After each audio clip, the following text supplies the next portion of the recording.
Welcome everyone to our ITGL International Teaching and Global Leadership Alumni Information Session. We are so thrilled that you're here to join us and learn a little bit more about our program, our students, our alumni, and what they do after they graduate from the School of Education with an ITGL degree. My name is Serena Stewart. I am the Assistant Director of Admissions of Education, and it is my pleasure to welcome all of our panelists to our webinar today.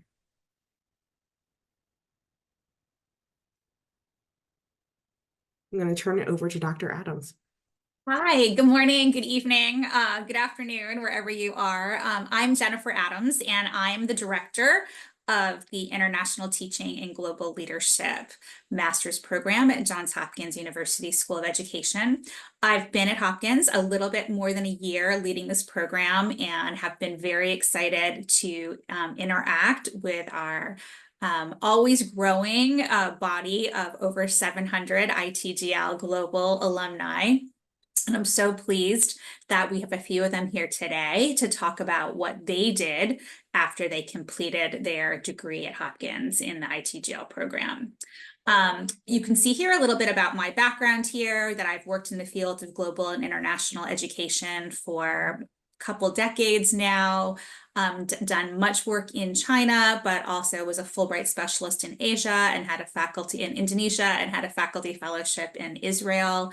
I also myself was a teacher and school leader in Hong Kong and Taiwan. So in addition to leading the program, I have a large network of colleagues and former students working in the field of global and international education. So I hope to tell you a little bit today about some of the types of careers and jobs that students who graduate from master's programs in international education are qualified for, and what we do at ITGL to try to help prepare our graduates for those types of positions.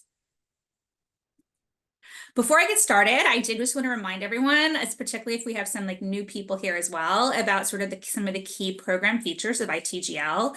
ITGL really is a program that's designed to prepare future global innovative educational leaders. In ITGL, we believe that education is for everyone, and that educators and educational expertise really belongs everywhere, that we're looking to help develop leaders who understand the processes of teaching, learning, innovation, and help them bring their expertise in education and also their leadership skills into business, into educational technology, into schools, into policy communities, research institutes, governments. We really believe people with educational expertise should bring that work into all sectors. With that in mind, ITGL is an intensive educational experience that can be completed in either 3 semesters or 4 semesters here at Johns Hopkins. And we really have this foundation of providing knowledge in the most important aspects of education. So we have courses, for example, on AI education, mind, brain, and teaching, global leadership, really foundational courses to teach students about the field, as well as providing an informed global perspective of educational trends and research from around the world. And then we also allow students to select a focus area so that they can also sort of target an area of education that they're interested in. We'll see today that we have panelists with us who pursued focus areas in entrepreneurship education, early childhood, creativity and innovation, and also digital age learning and technology. So there are different ways to sort of push your expertise in education. And then we also have an extended learning experience, and I hope some of our panelists will talk about their experience today, where our students actually participate in a applied learning experience, sort of mini internship each week, to really think about what they're learning and apply it in a practical environment and get some applied skills that will help them think about the careers that they want to be in the future. And we sort of wrap this all up with a capstone portfolio. Here, this is just a little bit more here, sort of thinking about this in a more visual way, that when we think about ITGL, our program really is focused on creating sort of applied experiential learning experiences. And with that, we are very, I'd say, career oriented and applied practical oriented in the way we approach the curriculum and learning experiences that our students participate in. So I wanted to just talk about a couple small things before I turn this over to our really excellent panelists. And one was just one of the questions that I think I've gotten my whole career is like, what do people do in the field of international education? Like, I'm really interested in this field. I care about the globe. I want to know what's happening in other countries. I want to use education to change the world, but what can I do for a job, right? So I wanted to sort of just talk sort of very generally about different career opportunities that we prepare you for, like in this global and international education space. So you can see right in the center, of course, many of our graduates and many people in international and comparative education go on to work in schools, right? It makes a lot of sense related to education. Because we're actually also a leadership degree as well, and also have classes on advanced instructional strategies and mind-brain teaching, we have students that go on to found their own particular type of school. We have somebody here with us today that's done that. People work as school leaders and teachers, and I would say in a variety of institutions, from public schools to private schools to international schools, like many different types of environments as leaders, administrative, innovators, and teachers.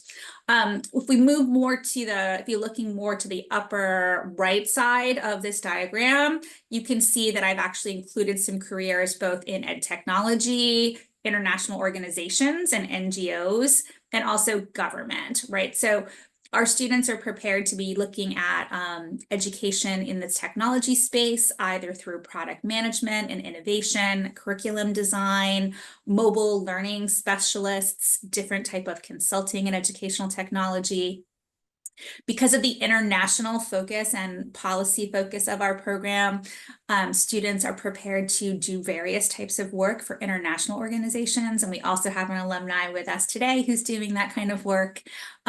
This might be as a digital learning consultant in research, in humanitarian work, which is growing as refugee populations and also conflict and crisis displaced people, advocacy work, project management. Also, we can see sort of an overlap between international organizations and government when we think about people that are working in the policy analysis space or the data analyst space as well. And then I would say also a bridge between that sort of government and international advocacy work. People are also prepared to work in corporate social responsibility. We look more at the left side of my diagram. You can see towards the bottom, I've looked at spaces related to higher education. So many students are interested in higher education, either working in language and cultural exchange, that might be formal higher ed related programs, but also gap year programs or other types of community programs. Admissions, working with international students, international student admissions, international student consulting for different types of programs, also research related to higher education and program management, and also curriculum and instructional design.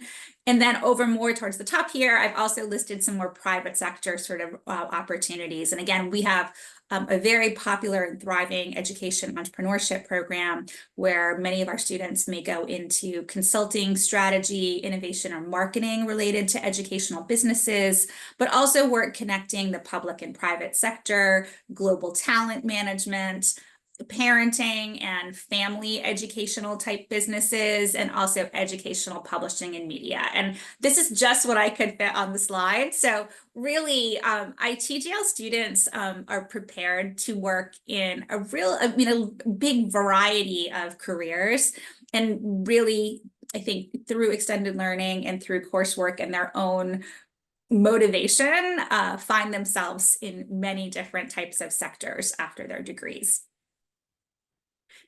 And so with that, I just wanted to give you a little information about where some of our alumni are and what they're actually doing. So I do have some selected careers for you to hear about here. So you can see here that many of our alumni, and this is just a map from our website, you can see that we have alumni working both West Coast, East Coast, mid area of the US, and a little bit in Canada. Also, you can see that we have many alumni in working in East Asia. What are they doing? I think my next slide has some information about what they're up to. So these are just some samples of different ITGL program graduate careers where we have students working right now. So we have students working in startups in the ed tech space, as I mentioned, founder of an early childhood center. We have one of our alum here today to talk about that. International development, again, teachers, research, publishing. We have students working in digital media labs, in higher ed administration, also different types of positions related to instructional design, UX designers, curriculum designers, also people working in marketing and finance, starting their new ventures, also sales, an online education company founder. So you can really see that some of those careers that I was talking about our students being prepared for in the global and international education space. Really, we do have graduates working in those spaces now. And one of the other things that, again, I hope our panelists will talk a little bit about is that we do have a thriving alumni network. And so I think many of our alumni are now engaged with our current students, providing extended learning opportunities or mentoring or career advice as well. And then just finally wanted to note, because we do have a new applied research focus area this year, that while the ITGL program, I'd say generally is a very applied career-oriented program, every year we do have some students that are very interested in research. And so this year, for the first time, we're admitting students into a focus area in applied research. Some of the students may go on to work in research institutes related to universities or research positions related to international development. But we also do have students that go on from ITGL to pursue PhD degrees. And so this is just a sample of some of where our recent graduates are pursuing their doctoral degrees right now.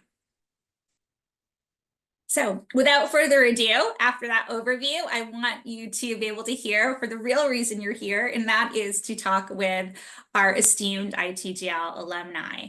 So quickly, I'm just going to read you their names from the slides here because I'm going to let everybody introduce themselves. You can see here that we have alumni that are from various cohorts from ITGL. So we have people that have graduated from as far back as 2020 with Brian Young, and then our most recent graduate last year in 2024, this past summer, is Yoni G. So we have a variety also of focus areas and a variety of different careers. And so we have Himanshi Sharma, Yoni G, Nurtas Abdimanov, and Brian Young. And so I'm going to go ahead and I'm going to let each of the panelists introduce themselves and tell us a little bit about their career. And then I'm going to ask some follow-up questions for each of the panelists. And then at the end, hopefully we'll have some time for you to ask questions that you might have as well.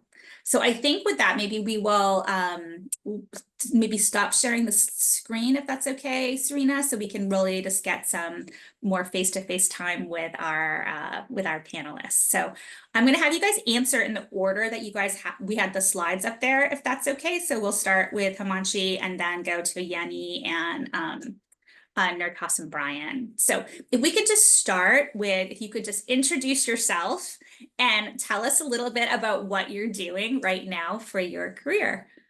Sure. Thank you so much, Dr. Adams. So my name is Himanshi Sharma, and I'm originally from India. I am currently pursuing my EDD, Doctor of Education, at Johns Hopkins University, and my focus is MBT, which is Mind, Brain, and Teaching. I'm also Director of Strategy and Innovation at this company called Concentric Educational Solutions, which is a Maryland-based educational solution provider company, and we work with districts across the nation. And the work is around mentoring, tutoring, and finding basically identifying barriers that limit students from showing up to the classroom. So very much involved in the chronic absenteeism space. So this is what I'm doing currently. And apart from other couple of projects, which I keep letting Dr. Adams know about. So I'm writing a book currently. I'm also along with this doctoral program, trying to strengthen my startup area too.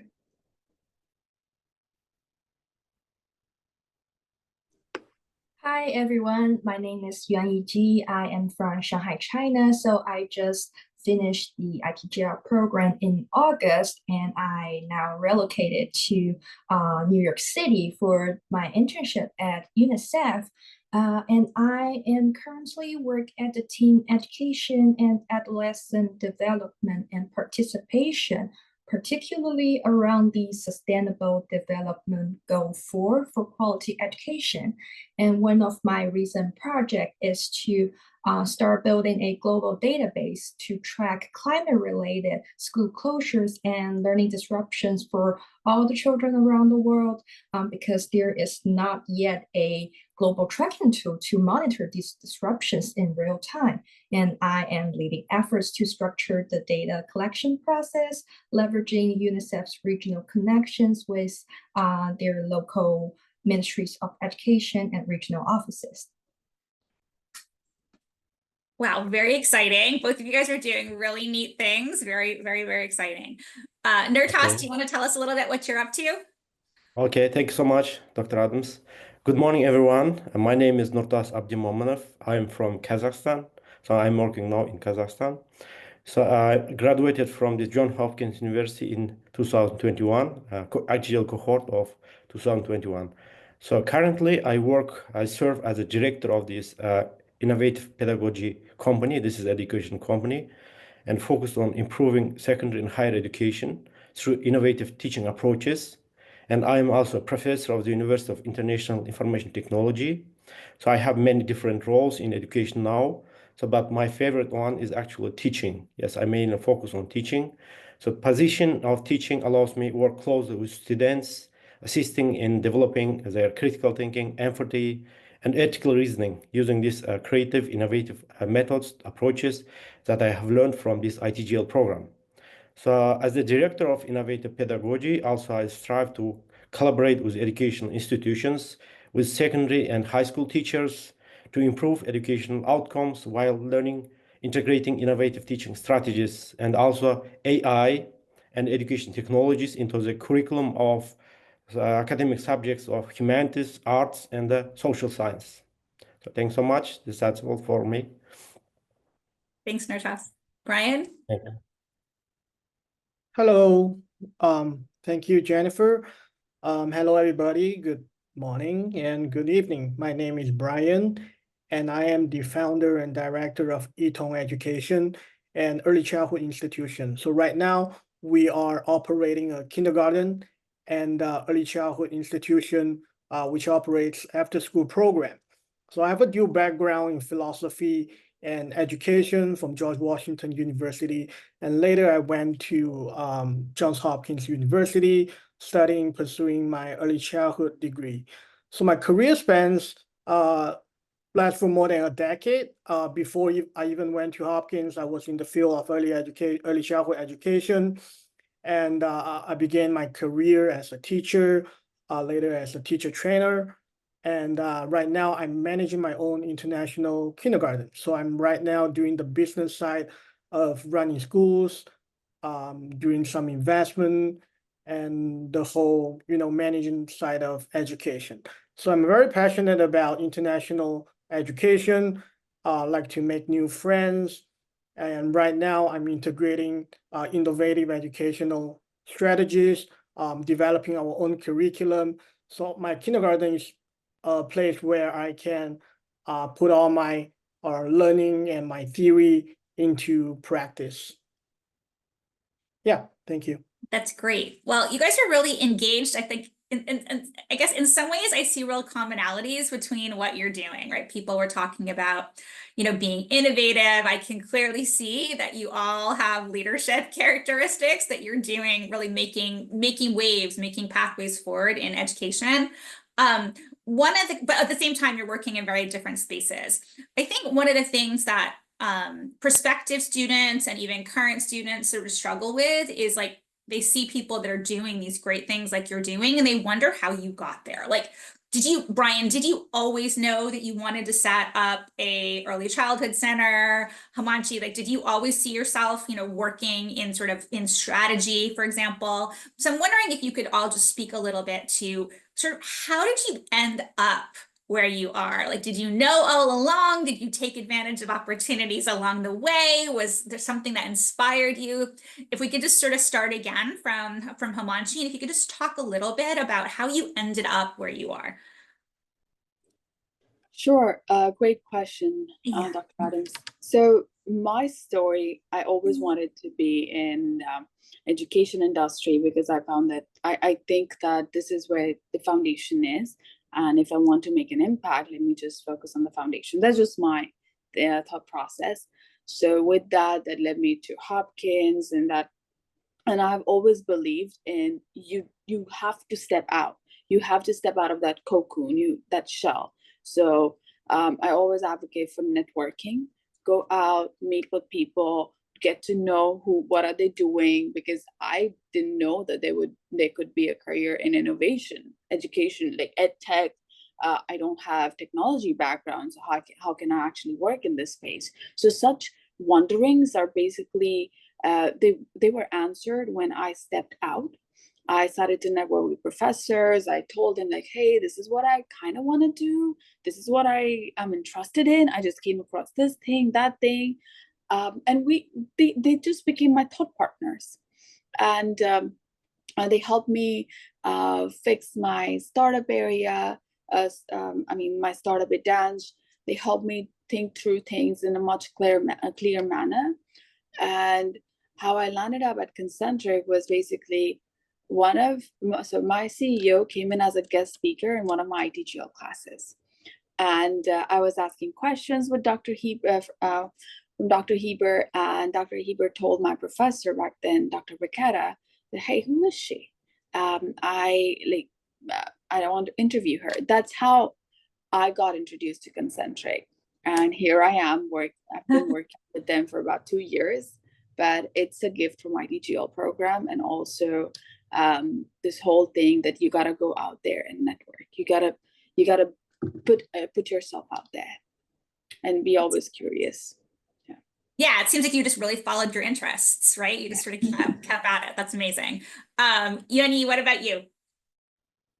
Yeah, so before joining the ITGL program, I worked in a Shanghai International High School at their digital center and college counseling department for a while. And then earlier this year, during the spring semester of 2024, when I began to searching for jobs, I was expecting, maybe working at private or public school or working in the ed tech field because I specialize in digital age teaching and learning until I took this global leadership and introduction to global education policy course with Dr. Adams. And I realized, maybe those are some options for me too. And I had a deeper understanding of how international organizations operate and their different priorities. So I also got this great suggestions from the JHU Life Design Lab. They have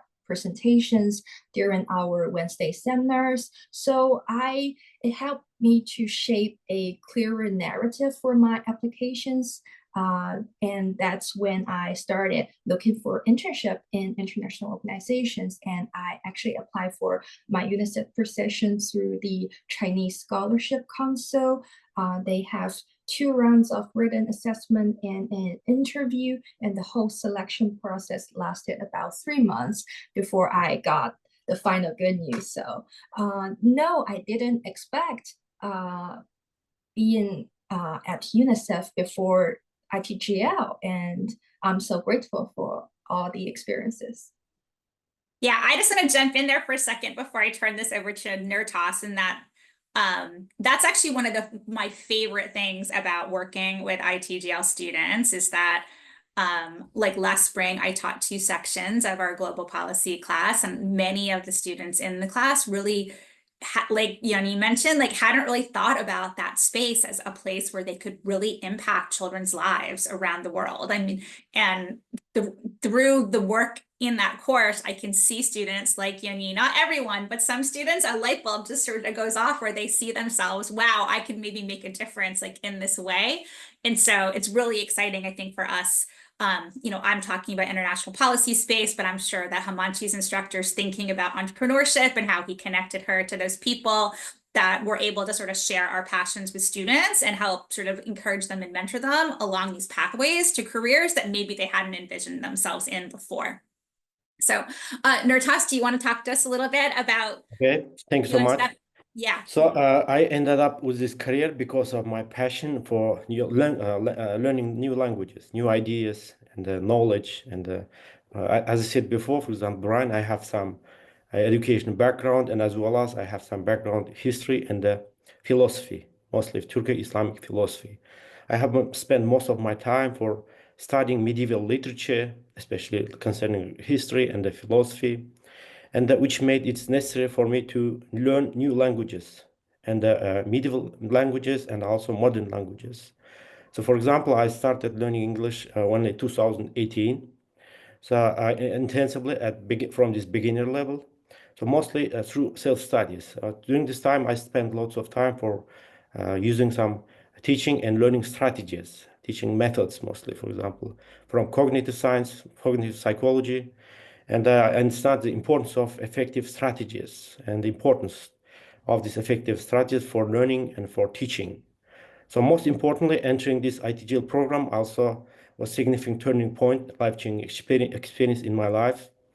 So the program helped me understand how to teach and how to also effectively using these research-based, evidence-based strategies for all different education settings. Like me, for example, like people who are adult learners or maybe who started, for example, new languages in the age of, for example, 36, 35.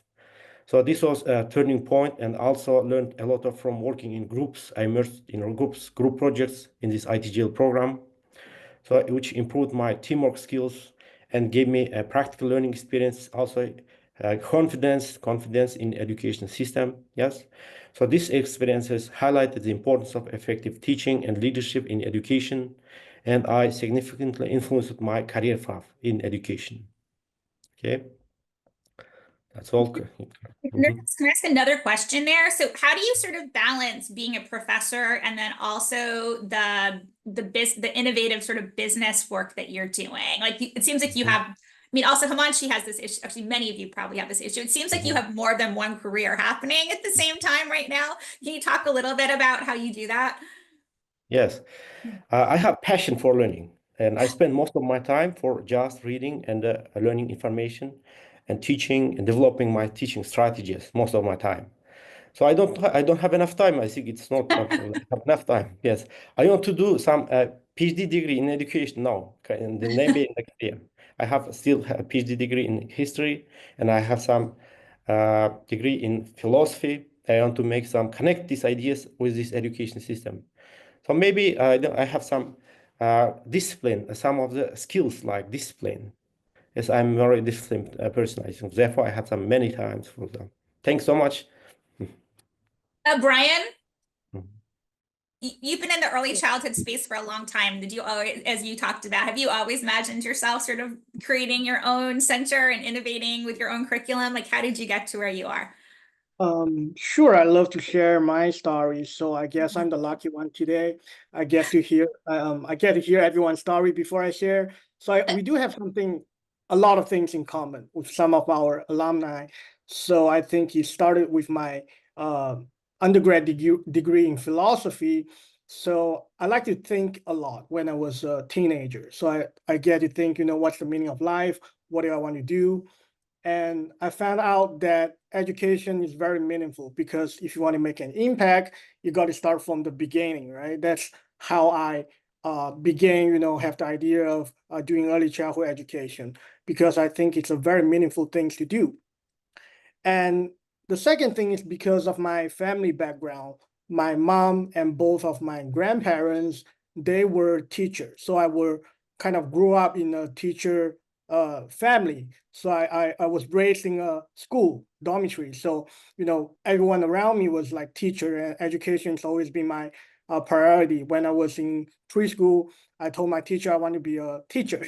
So, it all went back from the very beginning.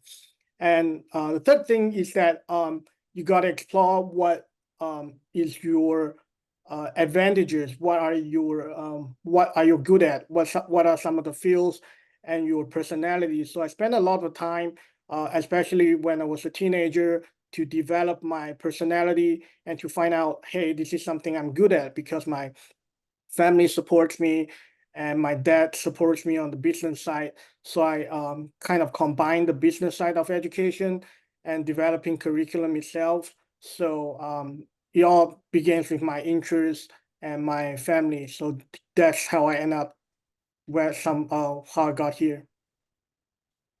So interesting that you've had education in your life the whole time. No wonder you're so Right. inspired to make a difference. Thank you. All right, I'm going to ask you a little bit more of a specific question right now. So one is just like, if you think back to your time when you're in ITGL, and you guys have mentioned a few things like, connections with faculty, or Nurtas was mentioning like group work, right? But when you think back on your time in ITGL, are there certain things that you feel like prepared you for the careers that you're in right now? I actually have a very specific example. So we have many classes we took. One of them is called Entrepreneurship in Education. And our project was to underturn a school. So this is kind of exactly match what I did after I graduated. So even it taught me even the engineering side. What happened if the school has a water leakage? What should we do with it? Very specific details. And what also impacted me was the brain targeted teaching, and the course I learned became a very crucial part of the curriculum development, because right now I'm leading a team of teachers. We are doing our own curriculums, and all the details I learned became like the details the course we gave young children. Yeah. Yeah, that's great. That's also so interesting. I have found that so many of our alumni, when both of the courses that you mentioned, Brian, actually, so it'll be interesting to see what people think here. But I hear about Intro to Entrepreneurship. Intro to Entrepreneurship is something that all of the ITGL students actually take. It's not just for the entrepreneurship focus area students, with this idea to be a leader in education today and to innovate, that our students need to have entrepreneurial mindset sort of skills. And so I think it has like an impact on all of our students. And then also I do hear lots about the mind-brain targeted teaching approach in Mariel Hardiman's work, and how impactful that is in the way people think about what's happening in the education space. So thank you for sharing that. Let's go back around the other way, like Nurtas, and then Yuni and Himanshi. Could you share what you thought about that question? Nurtas, when you think back on your time in the program, what helped prepare you for the many wonderful things that you're doing? Okay, thank you. So I think, and first of all, it's emotional support from the staff, yes, faculty and the peers, particularly during this pandemic. Yes, pandemic was slightly, for example, more challenging for many students. So I studied this program from Kazakhstan, and I get up early, for example, at 3 o'clock in the morning, every day, every time, for example, yes. So this is, for example, most of this emotional support and reinforced my commitment to academic growth. And the program coordinator and my advisor especially are supportive, so supportive. And I also appreciate the efforts of program leader and professors to create this inclusive environment for all students in diverse settings like me.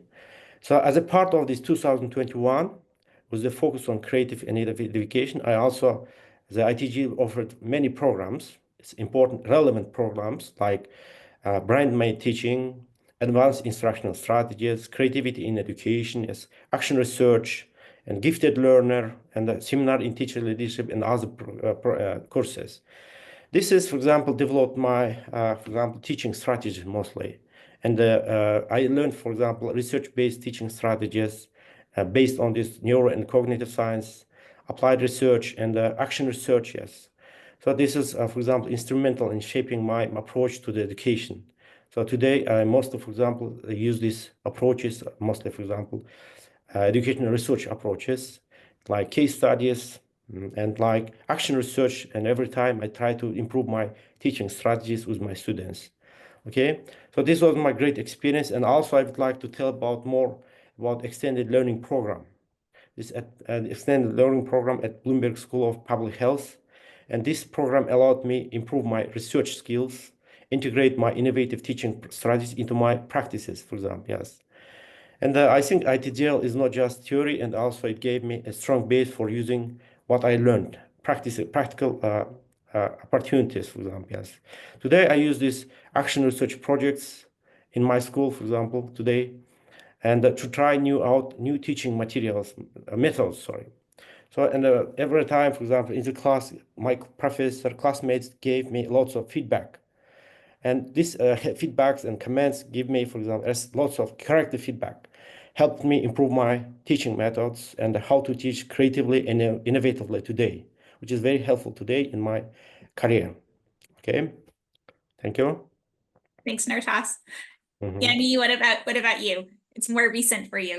Yes, so one of the most impactful experiences during my time at ITGL was also about the Global Education Policy course, where I got to conduct a personal research project. So we were encouraged to explore education policies in countries that we were not familiar with. And I ended up focusing on Zambia, analyzing their use and adult literacy policy. And I learned how to gather and assess information on a country's educational context, both nationally and globally, while also being mindful, critically thinking about the potential drawbacks of saying, oh, this is the best practice here, and let's all just take it. It's the lesson learned. So when localization is usually overlooked, this whole mindset has been so important in my daily work now. And a truly rewarding moment came during this year's United Nations General Assembly. During a panel discussion on foundational learning, I had the chance to hear directly from the president of Zambia and their assistant director of primary education as they spoke about the recent updates and ongoing efforts to ensure all children, especially the most marginalized, develop foundational learning skills. So it was really surreal for me because just 6 months ago, I had been writing about their policies, and now I got the chance to sit in the room and hearing their leaders to speak on the very issues. So it was one of those moments where my academic work and our real world impact truly aligned. Oh, that makes me so happy. Hamanshi, go ahead. Sure.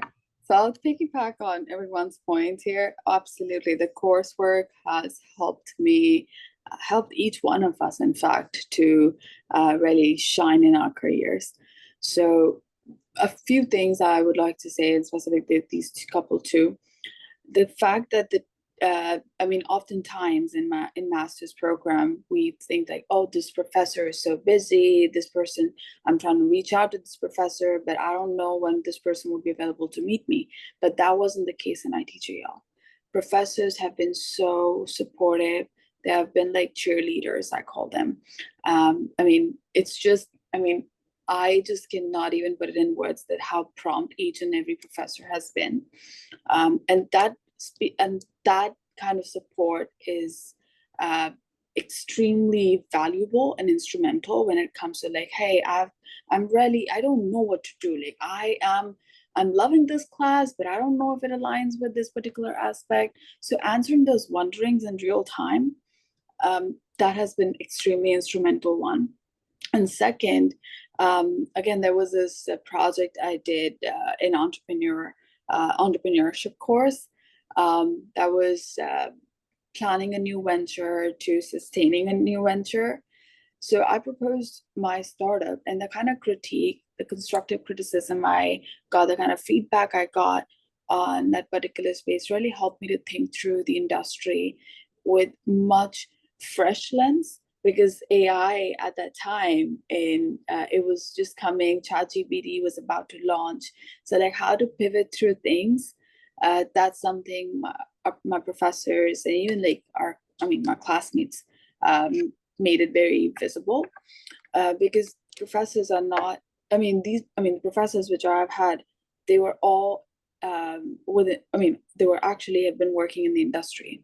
So they were telling relevant information. It was all like, hey, you know what? Did you check out this news from today morning? And I was like, no, not yet.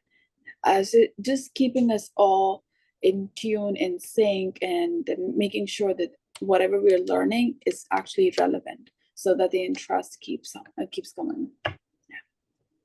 Thank you. Thank you guys so much for sharing your experiences, both in your work, but also trying to make that connection to what you did when you were here with us on campus. One final quick sort of lightning round question before we turn this over to any questions we might have from the audience. And just so one quick thing is like, if based on your own experience, like with your career and also being a graduate student, do you have like one sort of quick piece of advice for people who want to pursue careers in the global and international education space?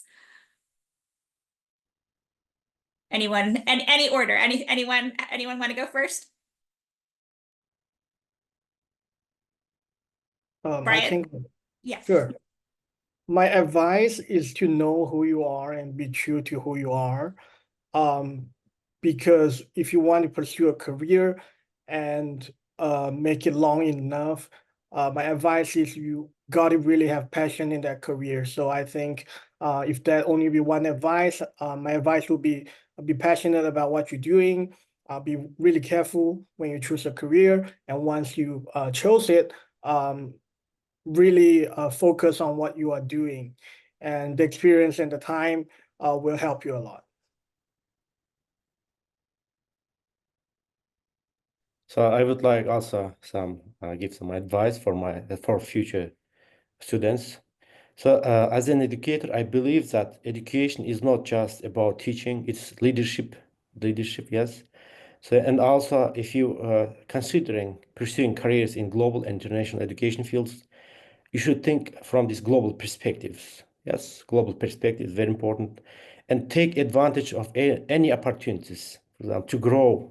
For example, every time we have to learn, for example, enrich our strategies, teaching strategies, and experience. So I think this ITGL is the right place for students, future students, because ITGL provides lots of opportunities. And also ITGL is not just, I think it's not degree, it's just degree, it's more than degree. It's a, for example, global network of teachers and leaders, education leaders. So stay open, stay curious always, and you'll make real impact in your life and make difference in education system. That's my advice for new students. Thank you. Thank you. I totally agree with you, Nerdus. I think my biggest piece of advice is also to stay open to diverse experiences and perspectives. And I think it can go beyond just work or school. So to be a global leader, it's essential to immerse yourself in different cultural, social, and economic contexts. And the more hands-on experience you gain, whether through study, internships, volunteering, or just activities, the more you will understand how education can really make a difference. And it's not just about building up your resume, but about seeing firsthand and wrestling with the real world challenges and possibilities. And it's about how you can contribute to your community and society. So like when I have the extended learning experience at ITGL, I initiated several cultural activities at a Baltimore City public high school. And we also have our first ever Lunar New Year celebration when we have guests from the Chinese embassy. So I think at the end of the day, just ask yourself, how can you lead in those spaces and how can you use your voice to make an impact? Amanchi, final thoughts before we let other people ask you guys questions? Absolutely. So I would piggyback again on my fellow mates. They said it right. Like, we gotta be curious. We gotta be out there. Make sure that we're making the most out of our time during our, during our master's program.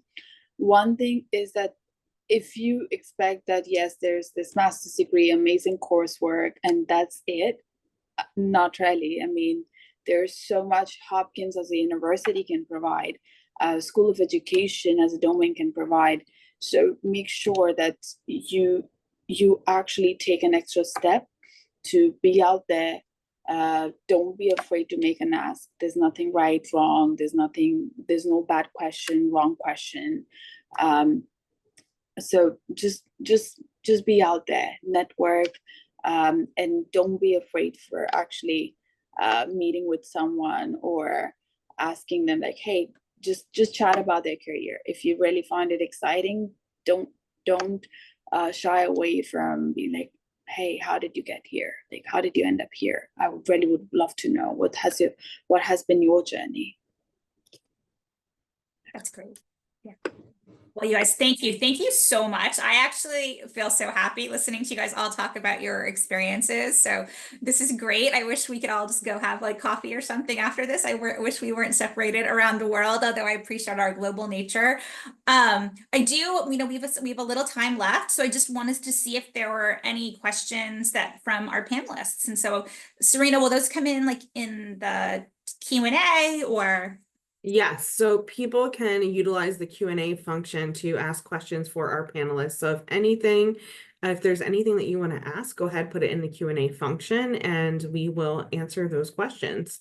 And if there is something that you want a specific panelist to answer, just be sure to notate that so we know who your question is directed to. Otherwise, we'll have, a couple people speak on some different questions.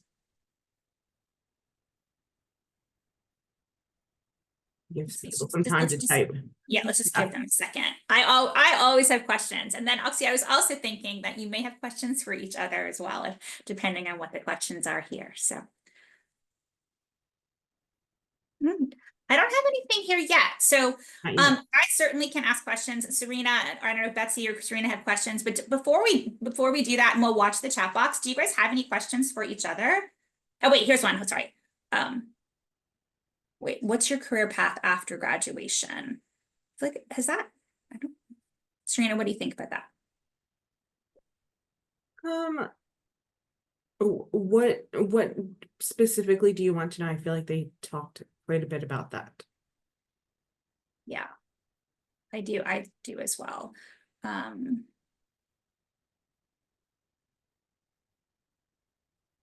Someone just raised their hand too. Is there like a live question? We don't have the ability to hear any of our attendees, so you'll need to type your question in the chat. HZ, could you please type your question in the chat? While we're waiting, I'm going to throw out just sort of one question. And so my feeling just working in this space over a long period of time is that I've seen the career opportunities for people in global and international education sort of expanding. So like, for example, say 2 years ago or 3 years ago, people in global and international ed probably weren't people working in the climate space. And we see that. I do research in that space, and UNI is making this database that we desperately need. I was wondering, like, if I could get your take on that. Like, do you see new areas related to what you're doing yourself, where global and international education, people with that expertise are finding sort of new careers? Like, do you see it as a space where opportunities are expanding? Like, in what way? I just was wondering what your take is on the overall sort of market. Yes, other than the climate shocks and learning disruptions, I also see just so many efforts addressing the school resilience in the context of hazards and crisis, war, and refugee, how to strengthen the national capacity in education policy planning and analysis, and to have that structure and utilize big data in maybe predicting, oh, there can be a potential crisis happening in this zone, and how can we sustain education for these children while we have the precious knowledge in real time. And another area is also this fall when I participated in the UN General Assembly, I see more and more attention on women leadership in the AI field and AI and education, how these women leaders, entrepreneurs from maybe lower or low income countries, they can truly contribute their unique perspectives in how we can have inclusive and equitable education using artificial intelligence.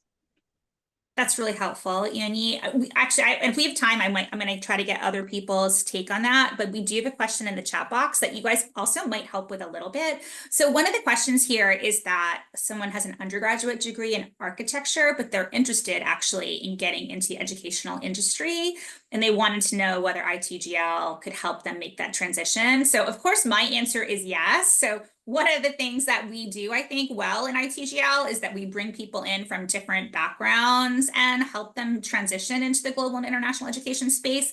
But I was wondering if you guys could quickly tell us, and I mean, I think I know this a little bit from your stories, but like, what did you, I mean, Brian, you said you did philosophy for undergrad. Like, what were your undergrad preparations before you came to ITGL? And did you feel like not having education, I guess, as your undergraduate degree, like mattered? Like, so what did you do before for undergraduate study?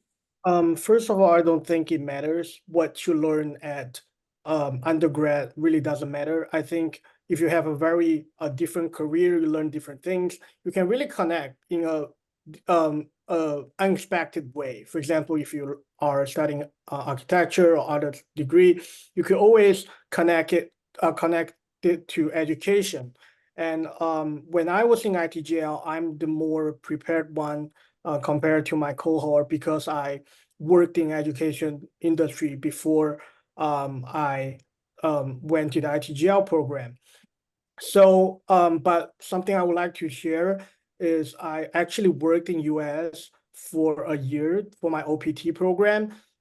So my answer would be if you go to ITGL program, the degree you get will be enough if you want to enter the education sector. So for me, I got a OPT job in a pretty famous kindergarten, and that also helped me a lot later in my career when I started my own kindergarten. So you can always start your new career if you have passion in education. Himanshi, what was your background before you came to the program? Sure. So I did my bachelor's in psychology and communication arts from Florida International University, Miami. And I would echo what Brian is saying, that it adds, but it does not really it does not really matter if you come from an education background or not, because ITGL program, the coursework is in such a manner that it's very integrated, it's very interdisciplinary, but very much about how you can apply different kinds of learning within the education space. So if you have an architecture degree from India, you're good. Thank you. Anyway, yeah, you were econ, is that right? If I had that correct. Sorry, Yunyi, I think was econ. Is it Yes. econ undergrad? Yeah. But I do have something to share about architecture because I have this focus area in digital age teaching and learning, and we have this VR education instructional design course in the summer. And one of my projects is I designed a VR professional development module for home inspectors. So we actually, in my team, we built up the entire house to examine, and we applied the knowledge from mind, brain, and teaching, how to motivate our learners to just go through the whole 3D modeling and actually learn something at the end. So I think that's an direction. That's great. And then Nurtas, quick, what did you do before you came to ITGL for your before this time, yes, I have some background in education, in history and philosophy. I have PhD degree in history, and I am a professor of the history. Right. So I have published lots of research articles, peer-reviewed articles you can find from this internet, my articles also in English. So I want to connect this education with this humanities, with arts and social science, with these academic programs, yes. So this is, for example, came from this. Before this time, I had some ideas about teaching. I think, as I said before, Brian and other Himanshi and as it's not biggest problems of to come up with this education, because education have connections with any fields of learning, because this is, for example, yes, connected process. That's all. Thank you. Thanks. I guess one other, I know we're close on time, Serena, so you can rein me in if you need to, but one of the other questions I see there is that it says, I've been working for 3 years now. I don't know how much effort will be committed to this program academically.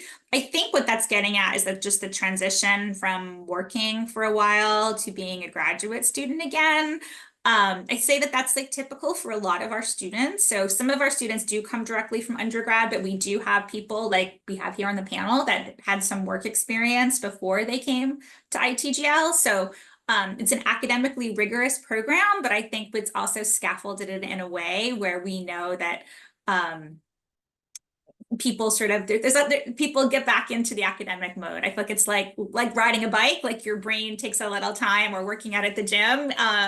It takes a little time, but you get back into your paper writing and like reading mode. So well, I guess I just want to personally thank all of you and just say what a wonderfully representative group you guys are of our alumni network, in that you're willing to take your time and share your experience with current students and prospective students. And that's one of the things that I have come to really appreciate about our ITGL alumni community, is how much you're willing just to share your experience with each other. So I just want to say a big thank you.